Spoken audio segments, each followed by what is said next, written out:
Shalom, selamat malam semua sahabat-sahabat dalam Kristus Yesus dimanapun Anda berada pada malam hari ini.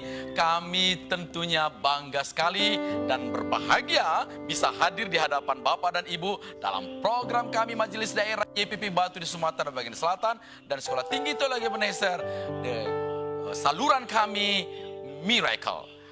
Malam ini narasumber kita adalah seorang alumni Sekolah Tinggi Teologi Ebenezer, Pendeta Rosdiana Purba. Judul yang kami berikan, I'm single, but saya hidup melajang. Tapi bagaimana kisah perjalanan hidup Ibu Pendeta Rosdiana Purba sebagai orang yang melajang?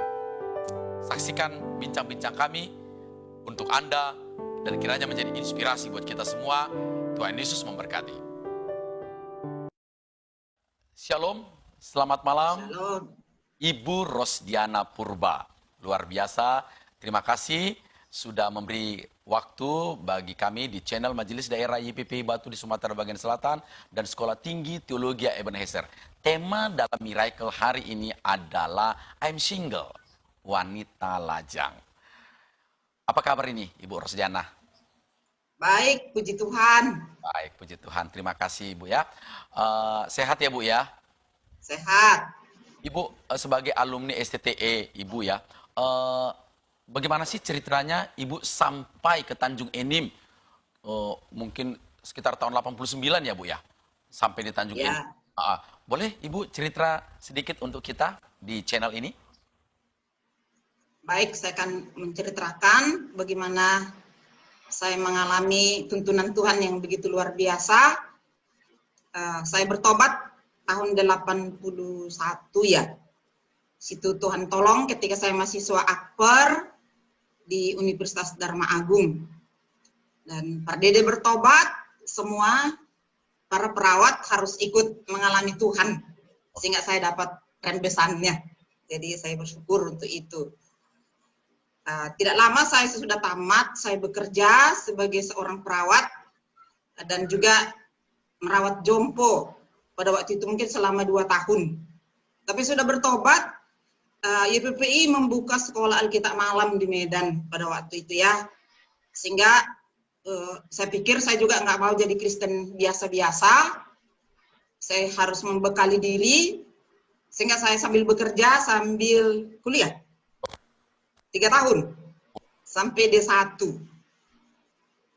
Tapi saya tidak lama jadi perawat. Saya melayani Yayasan Maranatha yang ada di Medan. Di sana dikasih tanggung jawab besar, ya, tanggung jawab pemuda, orang tua, anak-anak. Saya kaget kalau begini. Saya bergumul batin, Tuhan bagaimana? Sehingga dalam perenungan suatu pagi, Tuhan ingatkan, celakalah kamu pengajar-pengajar sesat. Saya terkejut. Saya tidak mau bahwa saya menyesatkan orang dan saya pun tersesat. Saya sharing dengan Pendeta Zakaria Patimukai di BPI. Dia berkata, sekolahlah, katanya gitu kan. Sekolah. Saya sudah usia 29 tahun, 28, 29 ya pada waktu itu. Tidak apa-apa, di sekolah kita bisa 50. Wow. Oke, kalau begitu saya sekolah, Bapak itu berdoa. Kak Rosdiana, saya langsung katakan. Kak Ros, kita potong sedikit. Berarti kita pilih-pilih, tamat SMA, masuk akademi perawat. Akademi perawat itu saya kira 3-4 tahun ya, waktu itu ya. 3-4 tahun. Kemudian bekerja sebagai perawat. Tinggalkan perawat, melayani di Yayasan Maranatha, menangani itu. Tiba-tiba ada semacam turning point. Akan, panggilan untuk menjadi pelayan lebih tetap lagi. Atau sebagai hamba Tuhan. Itu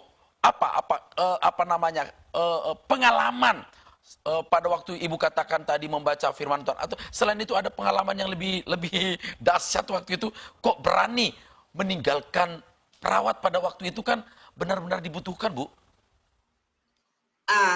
Tidak sih, hanya saya pikir jadi perawat, jadi pelayanan itu sama-sama. Cuman kan membekali diri untuk mengetahui lebih banyak firman Tuhan ya.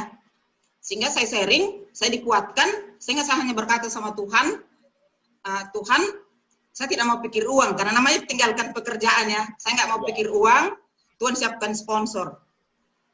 pada waktu itu saya bersurat ya, namanya bersurat dulu, belum bertelepon sama adik saya. Adik saya kerja di Pertamina yang di bawah saya. Saya bilang, ada orang mau sekolah teologi, apakah mau membantu sebagai perpanjangan Tuhan untukmu, ucapan syukurmu sama Tuhan. Apa dia bilang? Saya siap siapapun orangnya. Saya bilang saya orangnya. Ini sebenarnya saya sudah tahu bahwa belum tahu siapa yang disekolahkan itu begitu ya. Belum tahu. Oke, selanjutnya. Adik saya, dia bilang, saya harus buat apa? Buat surat perjanjian di atas segel. Bahwa kamu berjanji membiayai studi saya sampai selesai. Wow. Dia buat surat. Rupanya pengumuman saya kan melamar ke I3. Tapi ketika wawancara, Pak Siombing pas ke Medan, dia tanya ke I3 sudah penuh, pilihan kedua ada Tanjung Enim. Kan nggak tahu Tanjung Enim ada. Betul. Ya, ada Kalimantan di Pontianak. Oh, saya berpikir Tanjung Enim pilihan kedua. Oke. Rupanya jawaban adik saya ke sponsor, dia bilang diterima di Tanjung Enim.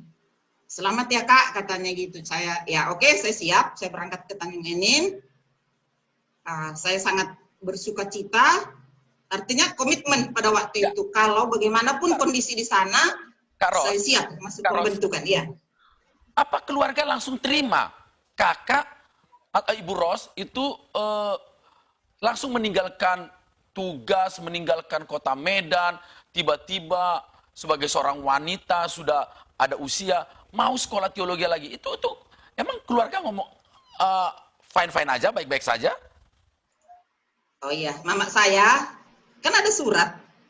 Dia kan tidak tahu sebenarnya saya terlalu mandiri sih dari sejak SMA sih di Siantar, di SMA 2, langsung perguruan tinggi di Medan, orangnya mandiri kan gitu. Jadi pada waktu itu memang sih belum tahu bahwa saya sudah bertobat, kalau pulang memberitakan Injil sama mereka.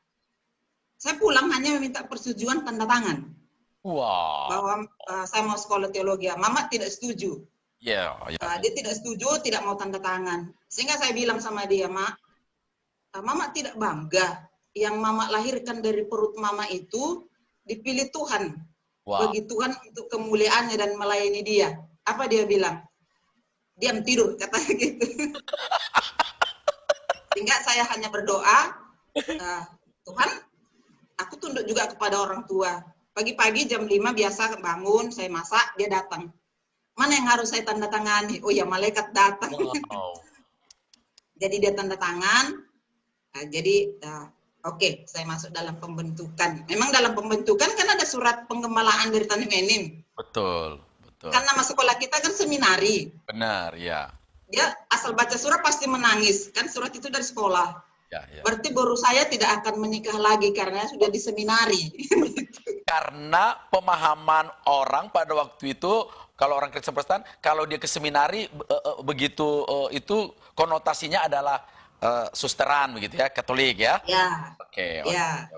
Jadi dia nampaknya seolah mempersiapkan diri sepertinya begitu ya. Iya. Oke.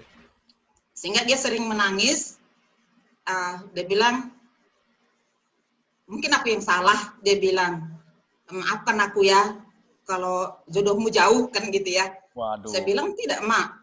Saya kan menyerahkan diri kepada Tuhan. Kalau Mama berdoa kepada Tuhan dan saya berdoa, Tuhan sudah mengatur segala yang terbaik. Jadi terlebih hatilah beri, jangan berdoa dengan budaya, berdoa dengan hati yang tertuju kepada Tuhan Yesus. Nah, pada waktu di Tanjung Enim, selama di Tanjung Enim, apakah Ibu semacam sudah punya tanda, punya firasat, atau punya perasaan sama seperti orang tua yang meneteskan air mata bahwa dia merasa bahwa anak saya ini tidak dapat jodoh dan lain sebagainya. Apakah Ibu ada perasaan seperti itu waktu selama studi di Tanjung Enim? Karena saya kan nekat, hanya belajar. Ya. Saya biasa begitu, kalau saya mengambil satu keputusan, saya harus is the best kan gitu ya. Jadi saya hanya belajar dan tidak mau berpikir macam-macam. Okay. Kalau teman-teman ada dia bilang pacaran ini, saya tidak ambil pusing karena bagi saya harus belajar dan bolehlah jangan sampai lebih rendah gitu. Ya. Jadi harus belajar nomor 1 kan gitu. Jadi saya nggak pikirin.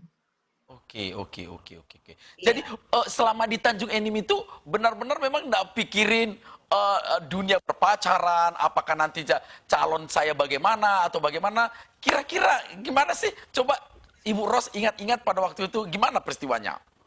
Tidak ada. Eh, Oke. ketika saya internship praktek 1 tahun kan di Ya, Makassar. ya, ya, benar-benar. Jadi di situ ada satu marga purba masih saudara majelis. Sering saya sharing dengan mereka. Dia kasihan dengan saya. Jadi suatu pagi diajak saya merenungkan kejadian 2 ayat 18, tidak baik manusia itu seorang diri. Jadi apa jawabanmu kan gitu ya. Ya, ya. Eh, saya pada waktu itu kan berkata, tapi itu general ya. Tapi untuk seseorang bisa Tuhan katakan baik. Oke. Walaupun aku belum bisa jawab sekarang. Jadi ada dikenalin majelis lah juga di situ. Kan ada Pak Aris Ilu, ada 3 orang mereka Ya, ya. lajang-lajang yang sudah usia di atas saya. Saya kan usia 33 tahun lah ya di situ. Oke. Jadi ketika mau selesai ada dikenalkan sampai mau berkenalan, tapi sama di situnya kami, tapi mau bertemu lagi itu. Jadi ada surat dari Pak Joko Sriono almarhum. Oke. Ada 3 hal yang disebut di suratnya itu, jangan tinggalkan janji, jangan tinggalkan hutang, Ya. jangan tinggalkan cinta. Woi, kaget kan? Iya, iya, iya, Eh, iya, iya. Tuhan terima kasih untuk surat ini karena kan didesak gitu ya untuk terima atau tidak. Saya bilang Tuhan atur jadinya dia bilang terlalu jauh di Sumatera susah, jadi nggak dilanjutin. Ya, ya, ya. Nggak dilanjutin. Ini 6 bulan lagi kan masuk ke I3. Betul. Di I3 kan karena di press kita langsung skripsi semua, jadi nggak terpikir. Dan teman-teman pun enjoy semua, nggak ada yang memikirkan karena udah akhir gitu ya. Ya. Nggak ada yang memikirkan segitu. Nggak ada juga, semua belajar. Oke. Apalagi di I3 kan semua mau belajar kita. Betul, betul. Jadi senang aja menjalani hidup pembentukan. Nah, Tidak sebentar, terpikir. Kak Ros. Dalam perjalanan itu, apakah mungkin orang selalu berkata, mungkin dia dulu kecewa, mungkin dia dulu masalah diputusin orang, dan lain sebagainya, bla bla alasan itu. Ibu Ros punya nggak pengalaman-pengalaman seperti itu yang membuat ibu, pokoknya nggak mau, laki-laki sama saja, atau begitu, atau marah dengan laki-laki, ada nggak perasaan seperti itu? Mungkin saya ceritakan ini spesial. Ketika saya SMA, saya orangnya kan cepat dewasa ya. Ya. SMA ada seorang pria, lumayan pintar, bagus, kan gitu ya. Ya. Jadi saya berteman tanpa disadari kita juga jadi suka. Tapi saya tidak tahu mau kasih hati 100% lah, tapi saya suka. Tapi orang tua kurang setuju karena kami satu daerah, satu kecamatan, orang tua kenal. Ketika saya bertobat, baru saya menyadari bahwa berbeda doktrin kan gitu, dia Katolik. Oke. Tapi dia terus untuk harus menikahkan gitu ya. Dia sudah rencanakan. Di situ saya tamat menikah. Saya bilang saya harus di situ 24 usia saya bilang oh tidaklah, saya bekerja dulu. Oh tidak, dia bilang saya sudah tunggu kamu. Wow. Pada waktu itu saya persiapkan diri dengan membaca buku Romantika Suami Istri dari Pak Seneman, Kekasihku Sebelum dan Sesudah Pernikahan. Pokoknya saya persiapkan diri bagaimana itu masuk pernikahan. Tanpa kusadari, Tuhan tuntun membeli satu buku pernikahan Kristiani. Itu Canisius, aku kan belum bisa bedakan. Ketika aku baca ini karangan Canisius, pernikahan Kristiani, karangan Katolik, dan semua pernikahan Katolik, anak lahir Katolik, ibadah Katolik, kaget. Saya pelajari juga, kuikuti ibadah-ibadah Katolik, beda. Sehingga saya ambil surat, saya tulis surat, persahabatan ini tidak bisa dilanjutkan kepada pernikahan. Wow. Tapi diturunkan sebagai persahabatan. Wow. Memang ya harus saya tekan perasaan. Dia marah-marah, kau sita waktu kan gitu. Ya. Saya diam aja. Saya yang prinsip. Karena penginjilanmu itu ya katanya gitu ya. Mungkin itu. Tetapi saya lebih memilih untuk mengikut Tuhan kan gitu pada waktu itu. Sehingga kami harus pisah. Tapi Tuhan buat cara yang istimewa. Tuhan langsung perkenalkan cewek ke dia. Seandainya tidak, saya nggak bisa menahan juga, karena sudah terlanjur sayang juga. Tapi dia bilang, dengan kau kirim surat, aku ragu, sehingga ada cewek dikenalkan teman. Ketika aku ceritakan permasalahan kita, dia menangis. Kok dia menangis ya? Berarti inilah ganti si Ros kan gitu. Jadi langsung diberitahunya tanpa disadarinya juga. Dia bilang, sebenarnya sudah ada gantimu, mirip dengan kamu. Oh, hore kan gitu. Wow. Saya lepas dari pergumulan karena kan antara perkataanku ku sangkal, itu sulit kan gitu. Tetapi sebentar Kak Ros, hore kan gitu. Ini kan perkara iman, spiritual. Tetapi dalam hidup kita kan juga ada perkara perasaan. Tadi dikatakan ini sudah mulai berteman, katakanlah berpacaran mulai SMA sampai di akper, sampai tamat, sampai usia 24 tahun. Ini cinta yang sangat lama sekali. Apakah tidak merasa kehilangan waktu itu? Ini kan antara doktrin, keyakinan, dan perasaan. Gimana itu? Ibu Ros memilah-milah dalam hidupnya. Iya, berat. Tetapi saya harus segera bertindak dan tidak mengingat-ingat. Wow, hebat. Dan tidak mau kembali ke situ. Apa yang saya putuskan, putus. Dan dia pun langsung menikah kok bulan Aprilnya, bulan 4 tahun berikutnya. Sehingga saya merdeka. Oke. Saya tidak tuntutan apa-apa dengan dia, walaupun sesudah 25 tahun kami bertemu, dia sampaikan ke saya belum sejahtera, Ros, belum bahagia kalau kau belum menikah. Oh sorry, tidak ada hubungan dengan kamu. Ya. Saya sudah tersambung dengan Tuhan Yesus dan tidak tersambung dengan orang-orang siapapun. Kau bahagia dengan pernikahanmu, dengan anak cucumu, saya bahagia dengan Yesus, aku bilang gitu. Oh. Nah, Ibu Ros, apakah selama dalam perjalanan itu, Ibu kan selalu pasti banyak yang mendengar banyak pemahaman-pemahaman tentang wanita lajang. Hal-hal apa yang menyebalkan, yang kadang-kadang menjengkelkan dalam perjalanan hidup Ibu Ros mengenai hidup melajang ini? Pernyataan orang kah? Atau tuntutan keluarga kah? Apa yang biasanya sangat mengganggu perasaan Ibu Ros? Sebenarnya perasaan kita jangan kita beri kepada budaya, kepada banyak orang kan gitu ya. Juga Tuhan sudah tuntun saya kepada komunitas yang memang benar-benar menghargai nilai hidup ya. Baik di PPI, baik juga di Persekutuan Tenaga Kesehatan Nasional dan Internasional. Saya bertemu orang yang single, kami sama-sama enjoy, sama-sama menikmati kehidupan bersama dengan Tuhan, dan saling menasehati. Bukan menasehati berarti ada kepiluan, ada kekosongan, enggak. Menasehati bagaimana karakter kita diubah menjadi serupa dengan Kristus. Jadi hanya satu, bagaimana kita disandingkan nanti dengan Kristus, dan kita sedewasa dengan dia kan gitu, walaupun itu progresif ya. Yes. Tetapi belajar menghargai nilai itu kan gitu. Jadi saya bersyukur Tuhan gabungkan saya kepada komunitas yang luar biasa. Nah, berikutnya, ada nggak kadang-kadang perasaan sedih? Ini kan Kak Ros ini kan, atau Bu Ros ini, saya biasa Kak Ros ya, karena kita biasa di kampus ya. Apakah Ibu Ros ini kan ada orang tua, ada paman, ada tante, ada semua begitu ya. Kalau orang Batak ada semua family. Apa perasaannya pernah nggak sedih? Apa kata orang lain tentang saya kepada ibu saya, kan begitu? Itu yang biasanya memilukan ketika Ibu Ros mengingat hati orang tuanya saat menghadapi pertanyaan-pertanyaan orang, apalagi pas saat pesta kan begitu ya, ditanya mana anakmu Rosdiana begitu. Pernah nggak memikirkan itu? Tidak sih, karena ibu saya kan meninggal tahun 96. Saya masih 37 tahun. Tapi ketika dia meninggal, saya masih di Batu. Ketika dia meninggal, orang-orang bilang sama saya, karena sebelum dia meninggal Tuhan izinkan kami 2 minggu bersama-sama. Tahun 95 akhir ya. Jadi ada 2 minggu setiap pagi dia bilang, bangun Ros, kita saat teduh.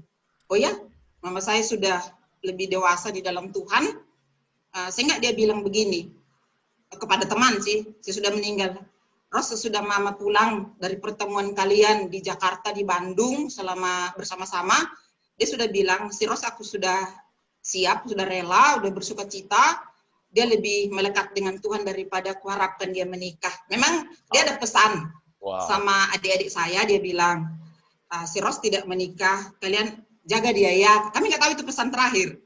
Jaga dia ya, jangan kalian sia-siakan dia. Tapi diam semua saudara-saudaraku. Ya. Ya, tapi kenapa mama begitu ya? Tapi nggak tanya-tanya kan?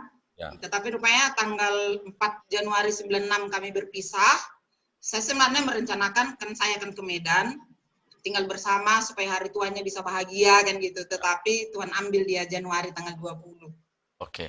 Jadi teman-temannya yang cerita sama saya, dia sudah bahagia, aku sendiri.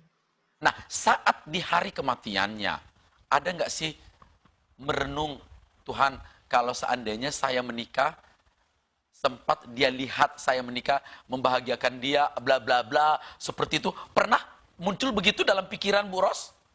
Nggak ada. Wow. Saya sangat, sangat survive sendiri kan gitu. Ya. Kalau di budaya Batak kan, kita tidak dihitung kan gitu ya. Tetapi benar. di keluarga kami, enggak. Oke. Nah, tadi ngomong-ngomong dalam keluarga Batak, tentu dalam budaya Batak memang wanita single tidak terhitung. Jangankan wanita single, pria single pun tidak masuk dalam perjalanan dalam ritual adat kan begitu. Apalagi wanita single kan begitu. Gimana cara Ibu Ros menjawab keluarga besar, purba dan lain sebagainya ketika bertemu dalam pertemuan-pertemuan adat? Saya pikir kan sesekali ada pertemuan adat kan? Itu gimana cara menjawab tuntutan keluarga besar? Ya, saya tidak ditanya, hanya mereka bilang begini, si Ros kan sudah seharusnya menikah, tapi kita anggap dia sudah menikah bersama dengan Tuhan, sehingga dia tetap satu bagian di dalam budaya kita, adat kita gitu. Wow, jadi Ibu Ros ini mereka anggap sebagai suatu yang utuh, keluarga yang utuh begitu. Iya, karena itu. Itu luar biasa kemajuan. Siapa yang kira-kira mempelopori pemikiran seperti itu dari antara keluarga Ibu Ros? Adik-adik atau saudara yang lain? Sebenarnya keluarga yang lain karena mereka lihat bagaimana ketika saya sudah bertobat kan utamakan keluarga untuk beritakan Injil. Oke. Jadi gaji saya pertama-tama itu untuk penginjilan untuk sekitar keluarga.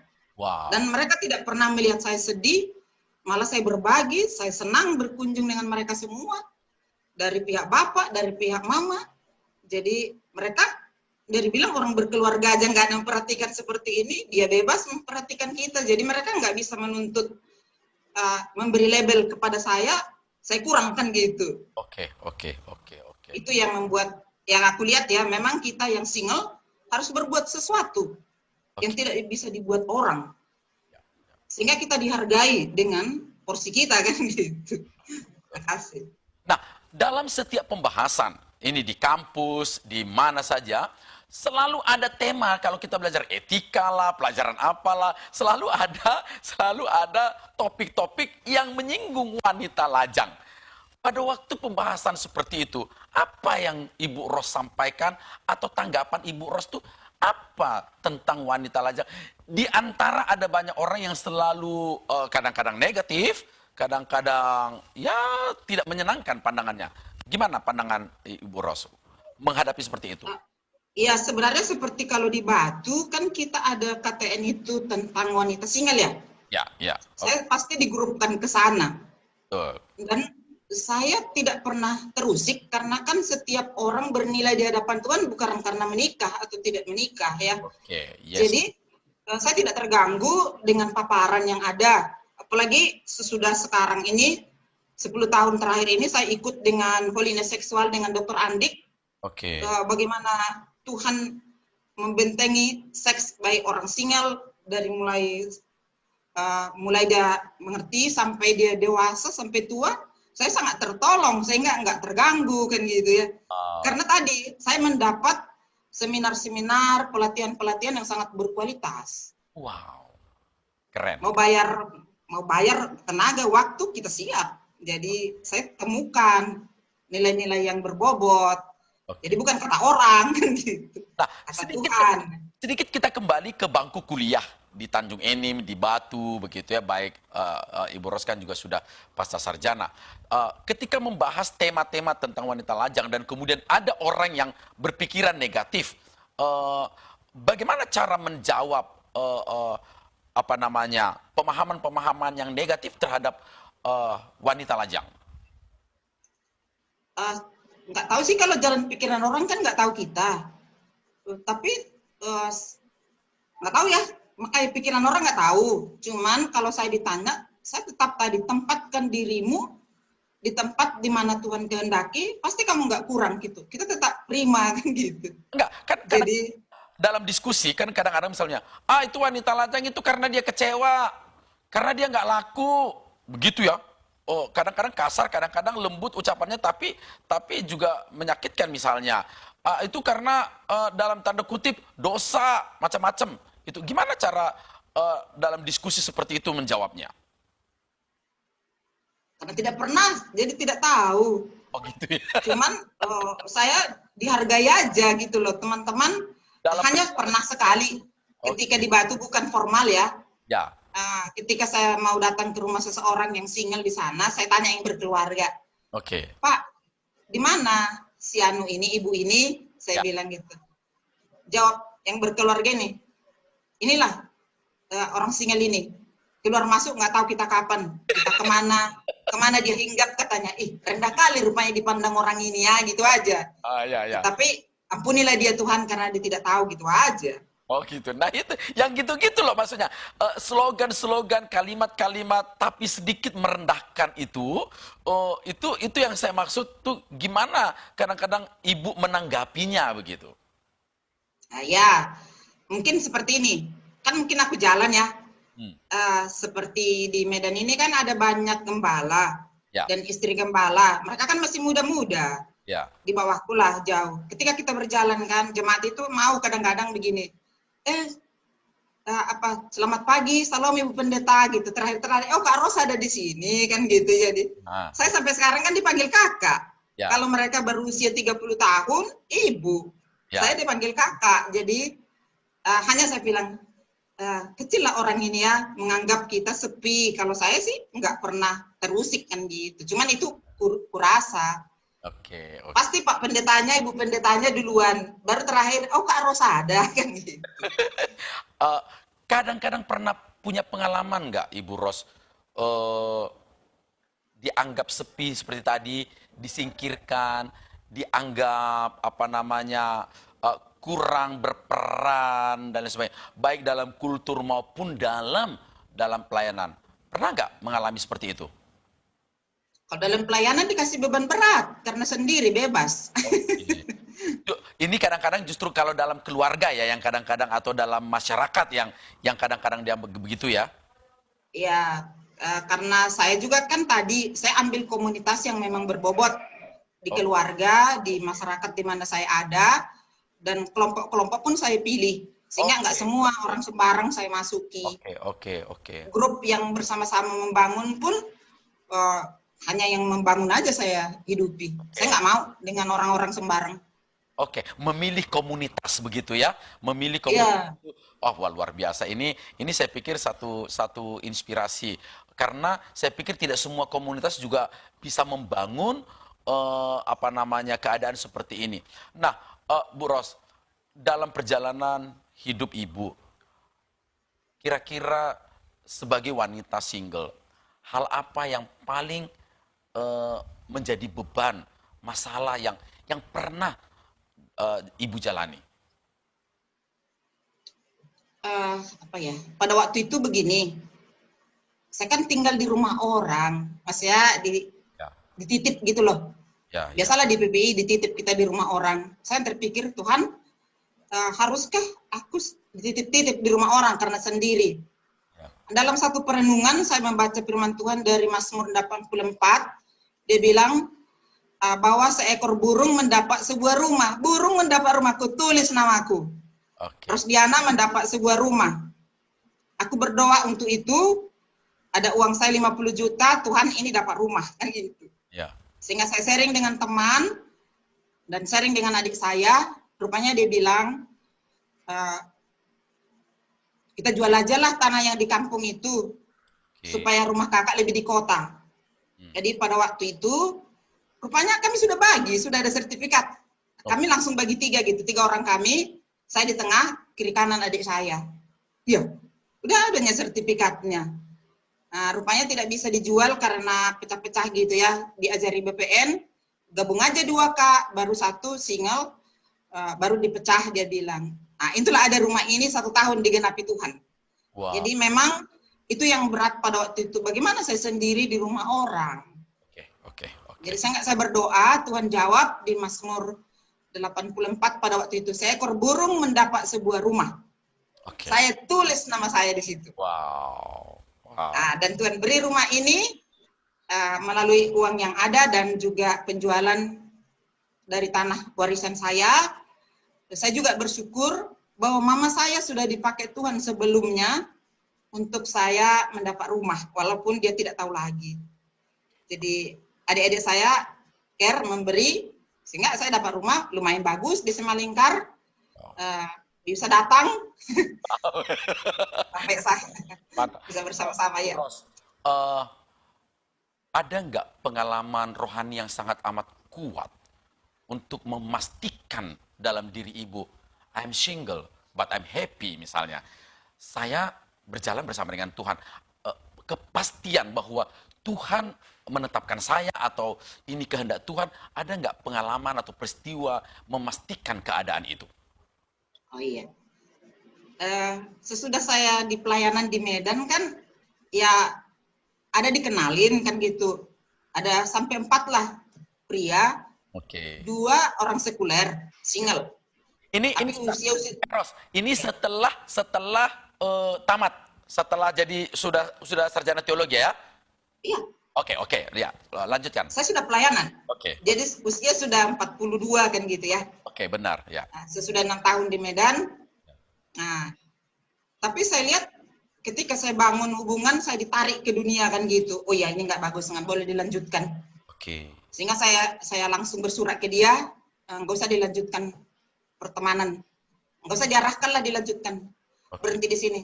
Mau jadi pendeta nanti aku nggak, jangan dilanjutin. Jadi seperti itu. Baru berikutnya ada lagi kami berdoa, tetapi dia bilang tidak. Ya oke, nggak apa-apa. Berikutnya hamba Tuhan, hamba Tuhan, tapi berbeda usia. Ada 19 tahun, ada 13 tahun. Dan saya melihat dalam persahabatan itu, berdoa itu, tidak ada seperti, sampai ditanya aku, calonmu yang bagaimana sih yang kau inginkan, Ros, katanya gitu kan. Dia bingung kan dengan saya. Saya bilang yang sehati sepikir, satu tujuan, satu tubuh, satu iman di dalam Kristus kan gitu. Bingung dia. Padahal pendeta. Saya bilang kalau nggak begitu nggak bisa. Jadi ya istilahnya dia masih berusaha, nggak usah dilanjutkan saya bilang. Dan yang terakhir di usia saya 50. Wow, masih ya? Saya sudah rancangkan pernikahan dan semua segala macam. Adik saya masuk. Adik saya masuk, dia bilang, dia kenali cowok itu, dia bilang tidak. Walaupun pendeta, tapi bukan. Oh ya? Tapi kau sopan bicara ya, aku bilang. Ya, saya bicara seadanya. Jadi, artinya tidak jadi, itu usia saya 51. Wow. Itulah terakhir, aku ambil keputusan dengan pertimbangan yang sehat, baik fisik, baik juga tujuan ke depan, supaya maksimal untuk tidak lagi. Jadi Kak Sumiati Siregar, karena dia menikah kan ditanya aku. Pernah juga dikenalinya satu pendeta. Tapi di situ kenal pendeta itu udah langsung mundur. Dia bilang gini sama saya, Kak, bagaimana doa kita yang dulu? Kakak masih terbuka untuk pernikahan? Saya bilang tidak. Sekarang saya 61. Saya bilang saya tidak. Saya sudah bahagia, bebas, menggunakan keuanganku, menggunakan waktuku, menggunakan cara hidup yang free. Saya tidak lagi mau diganggu. Ya, itu di usia 55. Di usia 55. Baik, tentu kan kita tahu nih, kita punya banyak sahabat. Ada yang masih terbuka sampai di usia tadi, Kak katakan sampai usia 55 baru mengatakan no. Oke, saya sudah lebih happy untuk menjalani hidup sendiri. Nah, pada waktu itu pertimbangan apa yang paling mengatakan untuk tidak lagi? Apakah nanti repot, saya sudah terbiasa sendiri, saya sudah terbiasa menggunakan uang sendiri, nggak mau lagi direpotkan. Atau pertimbangan apa yang paling utama yang akhirnya Ibu Ros memutuskan, cukup, saya tidak mau lagi. Apa itu? Ya, pertimbangan secara psikologi, karena saya orangnya yang paling datang itu nanti kan pasti duda, Ya. gitu ya. Oke. Dan punya anak, punya cucu. Ya. Dan pasti di usia lanjut kan penuntutan banyak. Oke. Saya orangnya kan rela berkorban. Ya. Karena itu kan saya hitung diri saya lebih menderita kalau saya masuki. Oke. Sehingga lebih bagus saya tidak masuki. Ya. Dan saya arahkan pengharapan saya kepada Tuhan dan lebih leluasa kan gitu, lebih leluasa. Ya. Luar biasa. Kak Ros, Ibu Ros, selama dalam perjalanan hidup Ibu ini, kasih karunia apa yang paling besar yang Ibu rasakan sampai detik ini? Ya, kasih karunia paling besar, pertobatan lah ketika itu kan saya membenci seseorang. Okay. Bapakku yang kedua ya, karena mama menikah lagi, itu waktu saya SMA kelas 3, firman Tuhan disampaikan 1 Yohanes pasal 3 ayat 15, siapa yang membenci adalah pembunuh, tidak ada Allah dalam dirimu. Wah, saya bertobat, mengampuni. Jadi kasih karunia yang paling besar, aku diampuni Tuhan dan aku mengampuni. Sehingga nggak ada lagi kebencian di dalam hati. Wow, itu tidak gampang loh ya. Jadi, tidak gampang. Belajar mengampuni. Dan mengampuni itu seperti aliran darahku. Wow. Selagi aku masih hidup, aku mengampuni. Mengampuni diriku, mengampuni orang. Dan mengampuni orang yang bersalah. Itulah kasih karunia yang besar. Saya ulangi ya, luar biasa tadi kalimatnya, mengampuni itu seperti aliran darahku. Semasih darahku ini mengalir, aku akan tetap mengampuni. Begitu ya? Iya. Wow, luar biasa. Amazing. Kak Ros, Ibu Ros, tentu sahabat-sahabat kita banyak. Saya juga yakin sedang menonton, akan menonton, dan nanti akan melihat acara ini. Apa yang Ibu Ros sampaikan supaya menjadi inspirasi bagi banyak orang yang mungkin saudaranya, kenalannya, atau dirinya adalah seorang single. Apapun latar belakang dan faktor penyebabnya. Kira-kira Ibu Ros mau menyampaikan apa pada kesempatan ini? Pertama, sebenarnya kan untuk kita tahu single itu panjang ya perjalanannya. Tapi startnya kita arahkan hati kita kepada Tuhan dan bertanya kepada Tuhan. Walaupun kelihatannya Tuhan tidak menjawab ya dan tidak, tetapi kita sudah di genggaman Tuhan. Okay. Jadi bagi saudara-saudara, keluarga juga yang anaknya single ya, berdoa bersama-sama. Jadi jangan hanya karena budaya, malu, dituntut. Karena untuk kita masuki pernikahan itu kan kalau tidak dalam garis apa yang Tuhan kehendaki, dan pernikahan itu Tuhan kehendaki dari sejak awal kan kudus adanya. Sehingga gambaran Kristus dengan jemaatnya dalam pernikahan, kalau hanya mengacaukan, hanya karena tuntutan kan betapa menyedihkan. Sehingga Tuhanlah yang menjawab kita, jadi melekatlah dengan Tuhan, terus bersekutu dengan Tuhan, cari komunitas yang memang bertumbuh bersama-sama di dalam Tuhan. Pasti kuat. Terima kasih Kak Ros, luar biasa. Tuhan. Hari ini, benarlah kata orang bahwa ada banyak perkara yang Tuhan berikan kepada orang-orang yang Dia kasihi, terutama yang single, banyak hal yang bisa dikerjakan. Dan itu bukan aib, itu bukan suatu hukuman, tapi anugerah Tuhan. Terima kasih. Ya, makasih. Tuhan berkati. Berkati. Shalom. Shalom Bapak Ibu sekalian yang terkasih dalam nama Tuhan Yesus Kristus. Kita bersyukur hari ini untuk mendengar kesaksian hidup dan pelayanan dari hambanya, Ibu Pendeta Rosdiana Purba.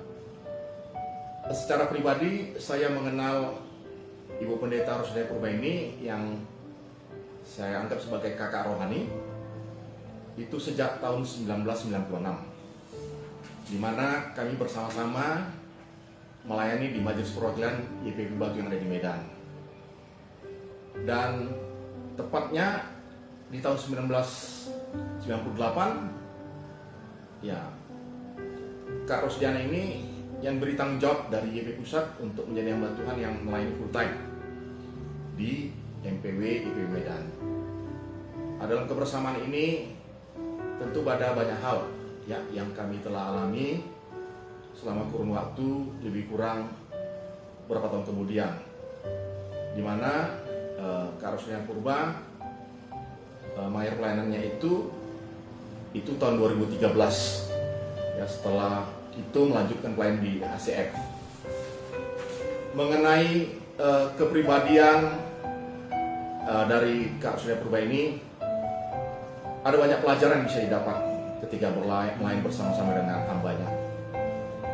Beliau mempunyai komitmen yang teguh dalam pelayanan dengan memegang dan melaksanakan prinsip kebenaran akan firman sejati. Kemudian beliau juga tegas dalam bersikap sesuai dengan prinsip-prinsip kebenaran, di mana ini yang diajarkan kepada kami yang bersama-sama melayani bersama dengan beliau. Dan beliau juga terkenal dengan disiplin ya, yang dijalankan dengan baik, mengikuti semua peraturan yang ditetapkan. Sebagai hamba Tuhan dipercayakan melayani di YPPI, beliau juga membina beberapa hamba-hamba Tuhan dalam rangka menyelesaikan tugas praktik 1 tahun ataupun hamba Tuhan yang mengikuti ikatan dinas. Dan untuk semua hal yang dikerjakan dalam kebersamaan ini, kami melihat bahwa hambanya ini menjadi pengayom, mengayomi, sehingga kami bersyukur ada banyak program-program yang bisa kami kerjakan bersama dalam rangka memberitakan kebenaran firman Tuhan. Kepedulian beliau terhadap teman pelayanan dan orang lain ini itu cukup sangat baik, di mana dengan semua nasihat, terlebih firman Tuhan yang disampaikan, hambanya terus boleh menjadi berkat bagi semua orang-orang yang dilayani, secara khusus untuk kami, teman-teman sepelayanannya. Dan kami bersyukur melalui kebersamaan yang kami jalani, ada banyak hal yang boleh membuat kami secara khusus teman-teman sepelayanan itu boleh belajar bagaimana melayani dengan baik, apa yang berkenan kepada Tuhan dengan semua komitmen yang ada. Dan kami bersyukur kalau sampai hari ini, sekalipun kami tidak bersama-sama lagi melayani di lembaga yang sama, tapi kami masih terus mempunyai ikatan kebersamaan dalam pelayanan. Dan kiranya hambanya ini tetap dipakai Tuhan sampai pada akhirnya, sampai pada kesudahannya, untuk boleh menjadi berkat bagi orang lain. Secara khusus dalam akhir hari ini beliau mempunyai tugas panggilan sebagai dosen di sekolah teologi. Oleh karena itu, Bapak Ibu dan semua saudara terkasih dalam Tuhan Yesus Kristus, kiranya kesaksian yang boleh disampaikan ini oleh hambanya itu boleh menjadi berkat bagi hambanya dan kita semua. Tentunya ini semua menjadi dorong bagi kita untuk tetap setia mengasihi Tuhan dan melayani Tuhan, apapun situasinya. Ya, kalau saya mengerti, ya sampai hari ini memang Kak Rosdiana hidup sendiri, tetapi saya melihat Tuhan begitu baik, memberikan dia banyak orang yang menjadi saudara-saudaranya, yang terus boleh menopang dia, meneguhkan dia di dalam pelayanan di depan. Ini bisa saya sampaikan Kiranya kita semua boleh tetap teguh, kita semua tetap punya komitmen apapun situasinya untuk boleh melayani Tuhan. Tuhan Yesus memberkati. Bapak Ibu Saudara sekalian yang dikasihi Tuhan, terima kasih untuk kesempatan yang diberikan oleh Pak Marlon Butar-Mutar yang mengkontak saya untuk bisa mengisi acara ini, dan secara khusus karena ini berbicara mengenai pelayanan seorang lajang, dan dalam hal ini Ibu Rosdiana Purba, selamat ketemu, dan saya diminta untuk memberikan sedikit semacam dorongan atau encourage untuk melihat bagian ini. Nah, Bapak Ibu dan Saudara sekalian, itu kalau kita berbicara mengenai hal ini, kita ingat bahwa ada 3 hal yang kita tidak bisa atau itu sangat rahasia. Yang pertama itu rezeki Tuhan, itu rahasia sekali, kita tidak bisa mengerti. Rezeki itu datang dari Tuhan dan kita tidak bisa mengerti. Yang kedua itu ialah perkawinan. Itu tidak ada seorang pun yang bisa tahu mengenai kapan dan bagaimana kita bisa menikah. Kadang-kadang kita tidak mengerti, kita berusaha dengan sekuat tenaga, tetapi itu semua merupakan rahasia dari Tuhan. Dan itulah sebabnya berhubungan dengan hal yang ketiga, yaitu jodoh. Itu. Ada orang yang sudah begitu luar biasa untuk mencari jodoh, tapi akhirnya dia tidak mendapatkan jodoh. Nah, apakah ini sial atau tidak? Ini bukan soal sial atau tidak, tapi itu memang rahasia, sangat rahasia, sangat secret, sangat mendalam, kita tidak mengerti. Tuhan saja yang mengatur itu semua. Nah, itulah sebabnya dalam memberikan encourage kepada Ibu Rosdiana Purba, saya coba untuk mengambil Matius 19. Dasarnya itu Matius 19 ayat 10 dan 12 sampai 12. Saya baca. Dari Alkitab saya baca. Murid-murid itu berkata kepadanya, "Jika demikian halnya hubungan antara suami dan istri, lebih baik jangan kawin." Akan tetapi ia berkata kepada mereka, "Tidak semua orang dapat mengerti perkataan itu. Hanya mereka yang dikaruniai saja.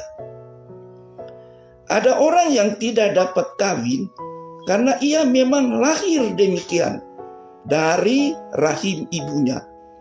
Dan ada orang yang dijadikan demikian oleh orang lain.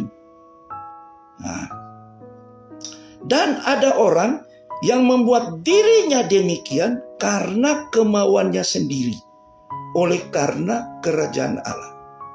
Siapa yang dapat mengerti, hendaklah ia mengerti."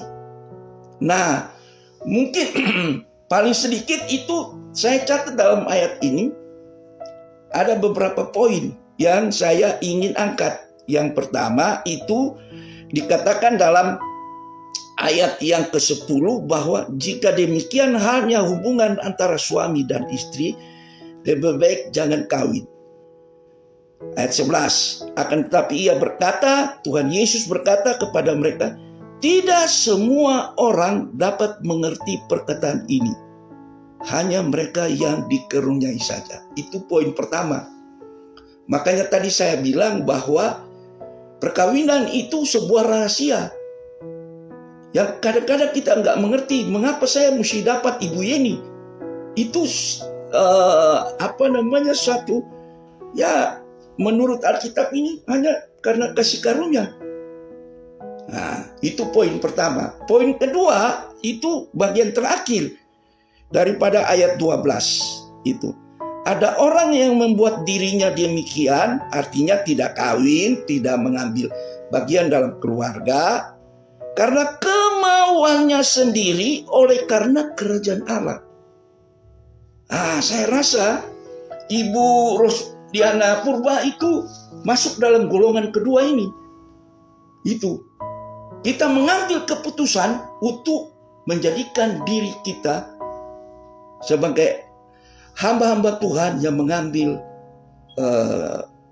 bagian di dalam kerajaan Allah. Dengan kata lain, Ibu Rosdiana ini secara khusus mempunyai dua panggilan.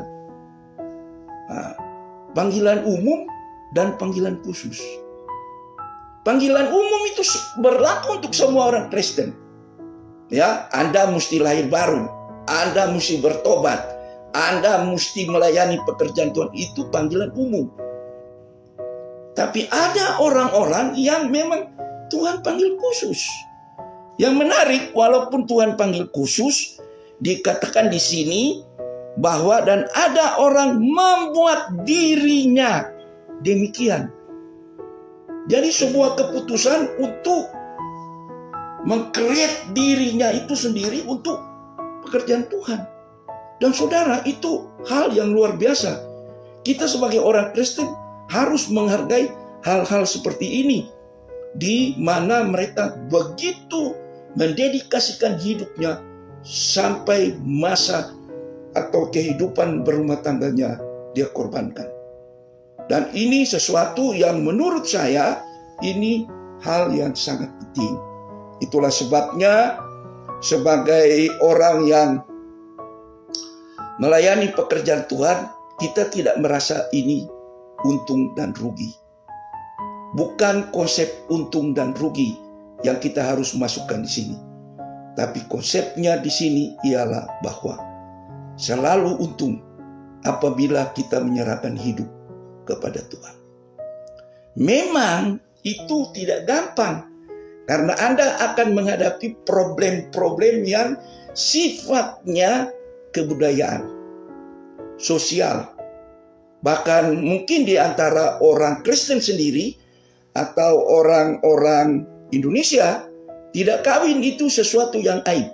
Bukan hanya itu, kalau kita juga saudara-saudara yang belajar firman Tuhan tahu budaya daripada orang Yahudi itu selalu itu merupakan hal yang sangat aib.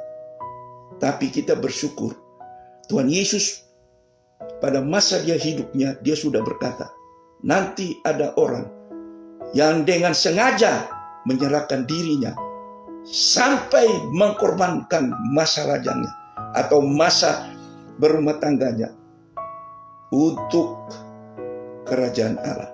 Dan itulah sebabnya kita semua, khususnya Ibu Rosdiana Purba, yang mungkin dalam perjalanan pelayanan dalam pekerjaan Tuhan, dia mendedikasikan seluruh hidupnya untuk pekerjaan Tuhan. Tuhan Yesus memberkati. Akhirnya saya sampaikan selamat untuk menjadi pelayan pekerjaan Tuhan, untuk memenangkan banyak jiwa sehingga menjadi contoh bagi banyak orang. Saudara, di Amerika orang-orang yang punya dedikasi sampai tidak melayani itu mereka sangat dihargai di gereja. Nah, di gereja-gereja itu banyak orang yang menghargai mereka sebagai orang yang sangat berkorban. Nah, itulah sebabnya dalam kesempatan ini kita mau berdoa untuk Ibu Rosdiana supaya Tuhan menguatkan dan terus melayani sampai dia datang. Kita berdoa. Tuhan Yesus, hati kami tertunduk, tetapi sukacita kami menjadi bagian yang sangat penting. Melihat Rosdiana yang menyerahkan hidupnya kepada Tuhan. Itu bukan sebuah cita-cita, itu juga bukan sebuah sekedar menjadi pahlawan-pahlawan, tetapi itu semata-mata karena merespons suara Tuhan yang berkata, bukan kamu yang memilih aku, tapi akulah yang memilih engkau. Terima kasih, berkati Rusdiana di dalam pekerjaan Tuhan dalam melayani. Kiranya Tuhan menolong dan memberkati di dalam sisa hidupnya yang dipersembahkan bagi Tuhan. Amin. Terima kasih Bapak Pendeta Sakarias Patimukai dari Amerika, partisipasinya pada malam ini, dan juga Bapak Wesley Sianipar dari Majelis Perwakilan YPPI di Kota Medan.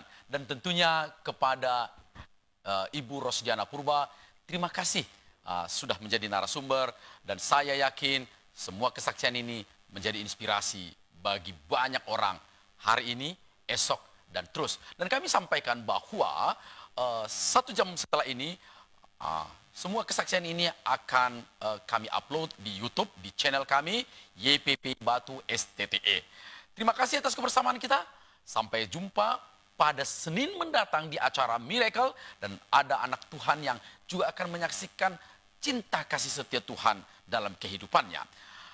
Dan tentunya acara kami pada hari Jumat untuk Ebed Kids Ministry hadir pada pukul 15 waktu Indonesia bagian Barat, dan hari Sabtu Saturday Night Service pada pukul 19 waktu Indonesia bagian Barat, serta pukul 20.30 BOM Bincang Orang-orang Muda hadir pada pukul 20.30 waktu Indonesia bagian Barat. Sampai ketemu, kami bangga hadir menjadi berkat bagi Anda dan bagi dunia ini. Selamat malam, Tuhan Yesus memberkati.